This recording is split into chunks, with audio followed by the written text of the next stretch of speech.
अग्नि पुराण के 9वें अध्याय पर चलते हैं, जो कि सुंदरकांड की संक्षिप्त कथा है। नारद जी कह रहे हैं, संपाति की बात सुनकर हनुमान और अंगद आदि वानरों ने समुद्र की ओर देखा। फिर वे कहने लगे, कौन समुद्र को लांघ कर समस्त वानरों को जीवन दान देगा। वानरों की जीवन रक्षा और श्री रामचंद्र जी के कार्य की प्रकृष्ट सिद्धि के लिए पवन कुमार हनुमान जी 100 योजन विस्तृत समुद्र को लांघ गए। लांघते समय अवलंबन देने के लिए समुद्र से मैनाक पर्वत उठा। हनुमान जी ने दृष्टि मात्र से उसका सत्कार किया। फिर छाया ग्राहिणी सिंहिका ने सिर उठाया। वह उन्हें अपना ग्रास बनाना चाहती थी, इसीलिए हनुमान जी ने उसे मार गिराया। समुद्र के पास जाकर उन्होंने लंकापुरी देखी, राक्षसों के घरों में खोज की, रावण के अंतःपुर में तथा कुंभकर्ण, विभीषण, इंद्रजीत तथा अन्य राक्षसों के ग्रहों में जा जाकर तलाश की। मद्यपान के स्थानों आदि में भी चक्कर लगाया, किंतु कहीं भी सीता उनकी दृष्टि में नहीं पड़ी। अब वे बड़ी चिंता में पड़े। अंत में जब अशोक वाटिका की ओर गए तो वहां शिशंपा वृक्ष के नीचे सीता जी उन्हें बैठी दिखाई दी। वहां राक्षसियां उनकी रखवाली कर रही थी। हनुमान जी ने शिशंपा वृक्ष पर चढ़कर देखा। रावण सीता जी से कह रहा था, तू मेरी स्त्री हो जा, पर वे स्पष्ट शब्दों में ना कह रहे थे। वहां बैठी हुई राक्षसियां भी यही कहती थी, तू रावण की स्त्री हो जा। जब रावण चला गया तो हनुमान जी ने इस प्रकार कहना आरंभ किया। अयोध्या में दशरथ नाम वाले एक राजा थे। उनके 2 पुत्र राम और लक्ष्मण वनवास के लिए गए। वे दोनों भाई श्रेष्ठ पुरुष हैं। उनमें श्री रामचंद्र जी की पत्नी जनक कुमारी सीता तुम ही हो। रावण तुम्हें बलपूर्वक हर लाया है। श्री रामचंद्र जी इस समय वानर राज सुग्रीव के मित्र हो गए हैं। उन्होंने तुम्हारी खोज करने के लिए ही मुझे भेजा है। पहचान के लिए गूढ़ संदेश के साथ श्री रामचंद्र जी ने अंगूठी दी है। उनकी दी हुई अंगूठी ले लो। सीता जी ने अंगूठी ले ली। उन्होंने वृक्ष पर बैठे हुए हनुमान जी को देखा। फिर हनुमान जी वृक्ष से उतरकर उनके सामने आ बैठे। तब सीता ने उनसे कहा, यदि श्री रघुनाथ जी जीवित हैं तो वे मुझे यहाँ से ले क्यों नहीं जाते।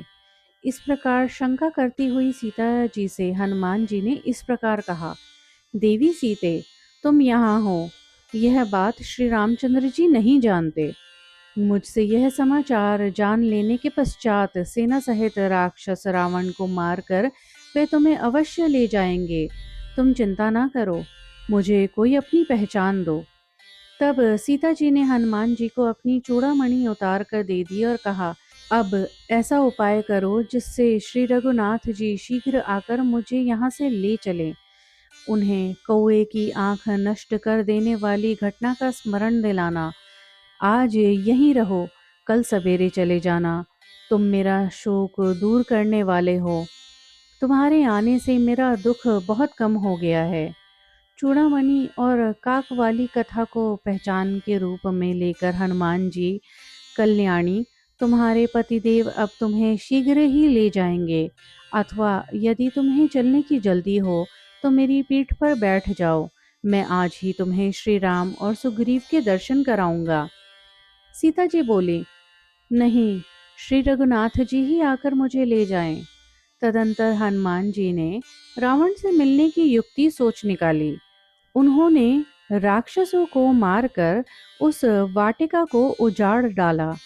फिर दांत और नख आदि आयुधों से वहां आए हुए रावण के समस्त सेवकों को मारकर 7 मंत्री कुमारों तथा रावण पुत्र अक्षय कुमार को भी यमलोक पहुंचा दिया।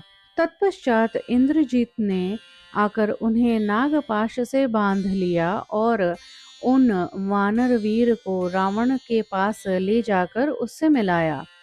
उस समय रावण ने पूछा, तू कौन है? तब हनुमान जी ने रावण को उत्तर दिया, मैं श्री रामचंद्र जी का दूत हूँ।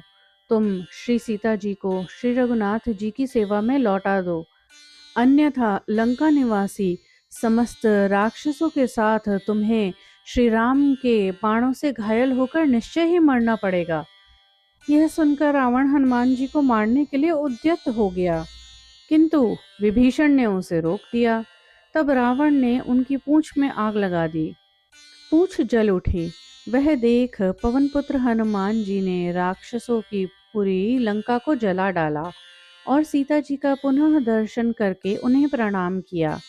फिर समुद्र के पार आकर अंगद आदि से कहा, मैंने सीता जी का दर्शन कर लिया है। तत्पश्चात अंगद आदि के साथ सुग्रीव के मधुवन में आकर दधिमुख आदि रक्षकों को परास्त करके मधुपान करने के अनंतर वे सब लोग श्री रामचंद्र जी के पास आए और बोले, सीता जी का दर्शन हो गया। श्री रामचंद्र जी ने भी अत्यंत प्रसन्न होकर हनुमान जी से पूछा, कपिवर, तुम्हें सीता का दर्शन कैसे हुआ? उसने मेरे लिए क्या संदेश दिया है? मैं विरह की आग में जल रहा हूँ। तुम सीता की अमृतमयी कथा सुनाकर मेरा संताप दूर करो। यह सुनकर हनुमान जी ने श्री रघुनाथ जी से कहा, भगवान, मैं समुद्र लांघकर लंका में गया। वहां सीता जी का दर्शन करके लंकापुरी को जलाकर यहाँ आ रहा हूँ। यह सीता जी की दी हुई चूड़ामणि लीजिए। आप शोक न करें। रावण का वध करने के पश्चात निश्चय ही आपको सीता जी की प्राप्ति होगी। श्री रामचंद्र जी ने उस मणि को हाथ में ले विरह से व्याकुल हो रोने लगे और बोले, इस मणि को देखकर ऐसा जान पड़ता है मानो मैंने सीता को ही देख लिया हो। अब मुझे सीता के पास ले चलो, मैं उसके बिना जीवित नहीं रह सकता।